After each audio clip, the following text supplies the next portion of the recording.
This is your newsroom midday brief for Friday, August 22nd, 2025.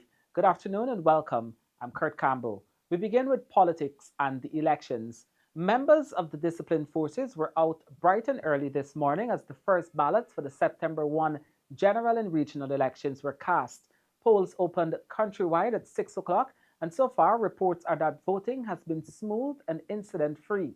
Government-nominated GCOM Commissioners Says Gunraj and Clement Rohi both visited polling places and said they were impressed with how calm and organized the process has been. Deputy Chief Elections Officer Anil Giddings also confirmed a few hiccups with some party agents who turned up without their accreditation letters, but he stressed this did not delay the opening of polls. Over 10,000 soldiers, police officers, and prison service ranks are eligible to vote today, ahead of the wider population on September 1st. I think everything is smooth up to this point. We had some issues with some agents, but I think we've been resolving them as we go along. I don't have any major issue that hampered the opening of polls at all the locations across the spectrum. We have those aircraft movements that should be well on the way from Ogle going to Region 8, Region 9, and so on. So I think for now I haven't received any untoward information that has been affecting polls. What do you mean by issues with agents? Right, so some of the parties would not have issued their accreditation letters or their appointment letters to their agents. Yes, we did have communication from the agents informing us that these are the persons appointed. Well, unfortunately, they didn't have their letters. So our ballot attendants, they're trained to ask for these letters of appointment.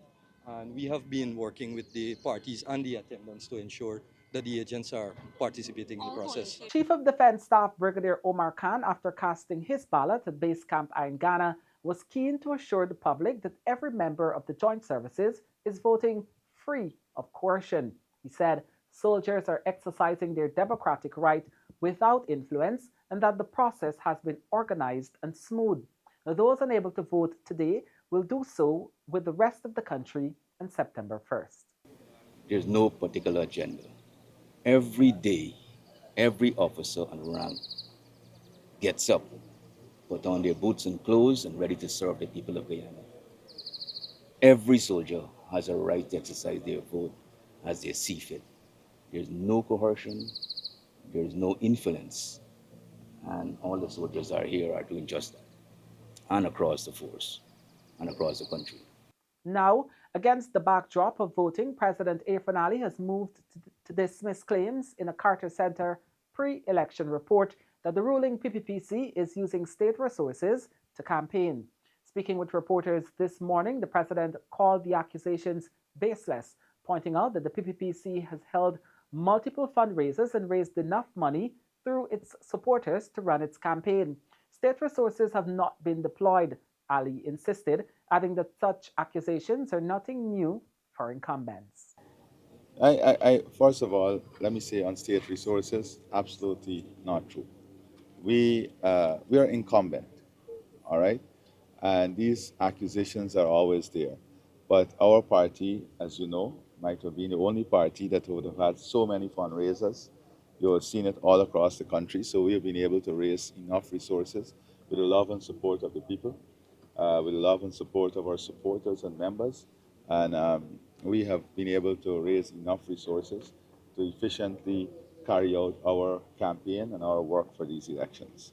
So there is no need for state resources, and state resources have not been deployed to support our campaign. And staying with the governing party, Vice President and General Secretary Dr. Bharrat Jagdeo has been laying out what the PPPC's vision for the future as the party's manifesto gains traction. He says the plan is built on three pillars: transforming society, investing in communities, and growing the individual. Jagdeo highlighted direct support for children, pensioners, and people on public assistance, totaling about $100 billion a year. He promised a modern digital economy, community-level infrastructure like better drains, lights, and security cameras, and 40,000 new homes over the next 5 years. Jagdeo also pledged no new taxes, more support for small businesses, and stronger anti-corruption measures.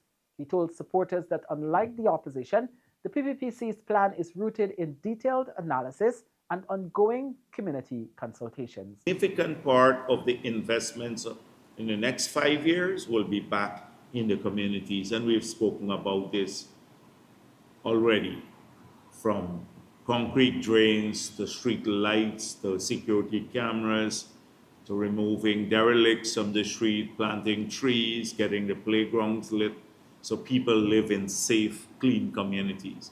Huge focus on that in the next term. And then the third area is the growth individual, where people can access help directly.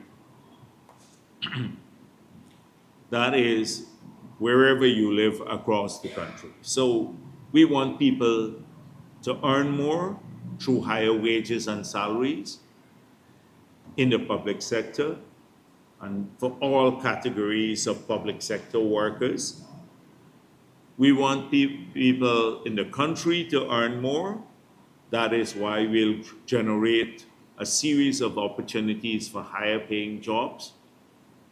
We want, when they earn more, for them to keep more of that money, so lower taxes. We have already announced no new taxation in the next 5 years, as we did in the past 5 years.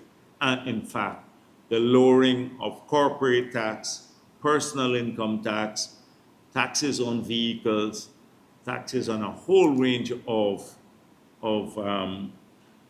products, commodities that people use.